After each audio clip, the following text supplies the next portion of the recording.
Let's start with some context. In the 1970s, New York was a wasteland. Nearly 11,000 serious crimes were reported here. New York City has the worst narcotics problem in the country. They give us a piece of paper that says to us, we're Vietnam veterans, and we can get disability, and we can get this, and we can get a job, and we ain't got nothing. Crime was rampant, the city was bankrupt, and the idealism of the 60s was dead. But not everyone lost faith. Like one Hillel Hilly Crystal. The more crowded and the louder it is, I think the less violence. After managing the Village Vanguard in the 50s and establishing the Schaefer Music Festival in the 60s, he figured the city had something to offer in the 70s. So in December 1973, he created a new club. CBGB and UMFUG stands for what I intended to do when I opened the club, which is country, bluegrass, blues, and UMFUG stands for what I would do in case, which is other music for uplifting gormandizers. The group Television was one of these underground bands. So he came down and he says, yeah, I'm going to have music. And we said, what kind? And he said, CBGB's, country, blues, and bluegrass. And we said, well, could we maybe have a gig here? And he said, well, what do you play? And we said, well, we play rock. And he said, no, not going to have any of that. And we said, well, we're really not loud. It's not what you think rock is. It's like very original. The band's material was angular, with songs like Marquee Moon and Little Johnny Jewel developing into 10-minute opuses marked by lyrical guitar soloing.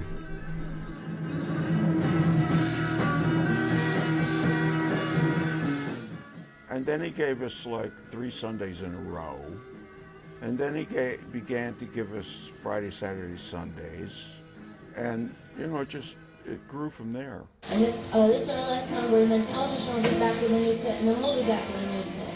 Patti Smith and Lenny Kaye, friends of Television and regular Sunday night attendees, soon made their own debut at CB's, synthesizing the literary prowess of Ginsberg and Rimbaud with the jagged minimalism of garage rock.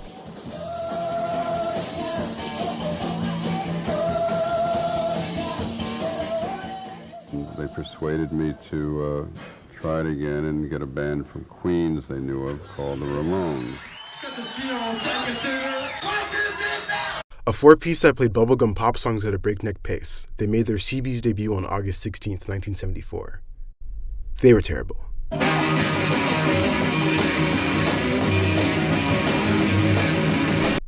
But they got better.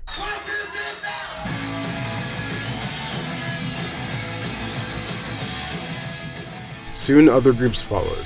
Not only rock groups like the New York Dolls, the Dead Boys, the Cramps, the Dictators, and Suicide, but more melodic, eccentric groups like Blondie and the Talking Heads, who mixed funk rhythms with garage music.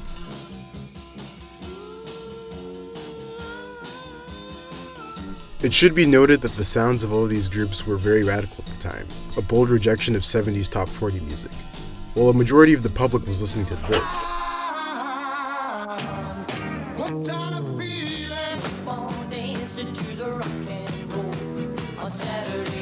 Ladies and gentlemen, the DeFranco family.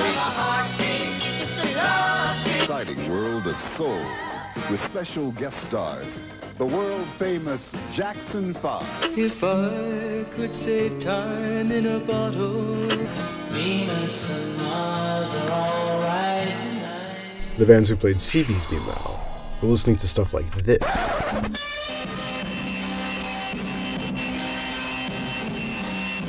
We'll leave Bob Waller for the moment and go to the stage and listen to Iggy and the Stooges. Blood. She out of TV, The fashion was also cutting edge too. Richard Hell, Television's bassist who was now leading his own band, The Heartbreakers, was known for wearing ripped clothes that were pinned back together, reflecting the image of the future touched on by William Burroughs in his book The Wild Boys, a world where packs of androgynous souls take over a wasteland. Hell's masterpiece, Blank Generation, champions this vision with a burning passion.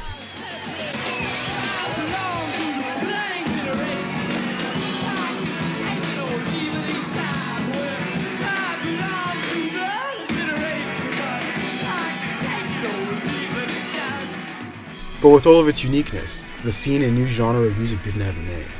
but that all soon changed.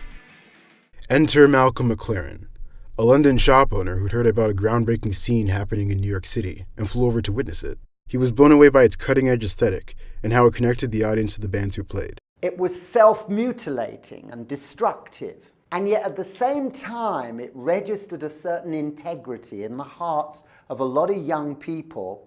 The look of the music and the sound of its fashion for the first time joined together to create an audio-visual spectacle that was very different from anything else that had preceded it before.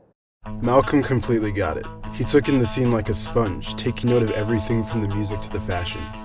He soon went back to England, where he applied all of these concepts to a new band he was managing, the Sex Pistols. The Pistols proved to be inspirational, and other English bands like the Buzzcocks and the Damned took their aesthetic. A movement soon started similar to the one at CB's, but with a new name.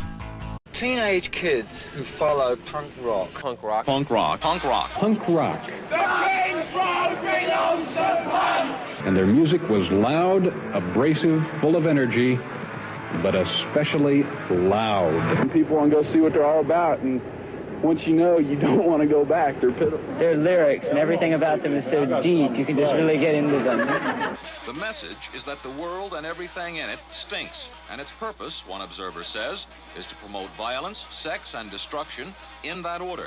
I guess they had something to say, and it was more of a self-expression. You've got to get out there and shove it down people's throats, your ideas.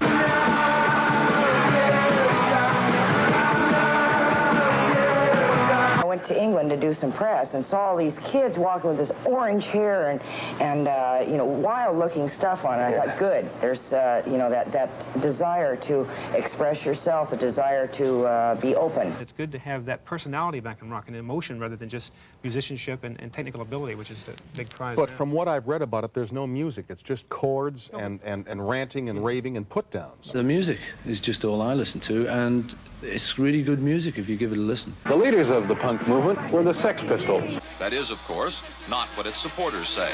Stephen McLean in New York for Flashes, New York, the punk capital of the world, and I'm in the offices of Punk magazine with the editor John Hallstrom and Legs McNeil. John, where would you say the first germ of punk came from London or New York? Oh, it's definitely New York. Who were some of the people in on the ground work of punk?